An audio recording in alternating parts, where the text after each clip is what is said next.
అర్థమైనప్పుడు మనం ఇంతకుముందు మనం ఇంటర్వ్యూలలో మనం మాట్లాడుకున్నప్పుడు మొదటి ఇంటర్వ్యూలో జాబ్ వచ్చిన వాడు దురదృష్టవంతుడు, 50వ ఇంటర్వ్యూలో జాబ్ వచ్చిన వాడు అదృష్టవంతుడు. రీజన్ ఏంటంటే నా 50 మంది ఎక్స్పర్ట్స్ని వీళ్ళు కలుస్తారన్నది ఇతని విషయంలో జరిగింది.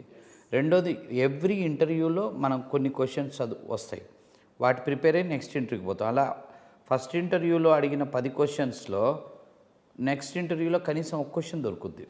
అలా మనకు 10 ఇంటర్వ్యూలు అయ్యేసరికి ఆల్మోస్ట్ ఇంటర్వ్యూలో ఏమడుగుతారో అదే ఉంటుంది. తర్వాత చెప్పడం ప్రాక్టీస్ చేసుకోవాలి, ఇదంతా జరగాలి. తన విషయంలో ఒక 10-15 ఇంటర్వ్యూలు అయ్యేసరికి టోటల్ ఇంటర్వ్యూస్కి ఎన్ని నెలలు పట్టింది నీకు? ప్రిపరేషన్కి 3.5 కదా?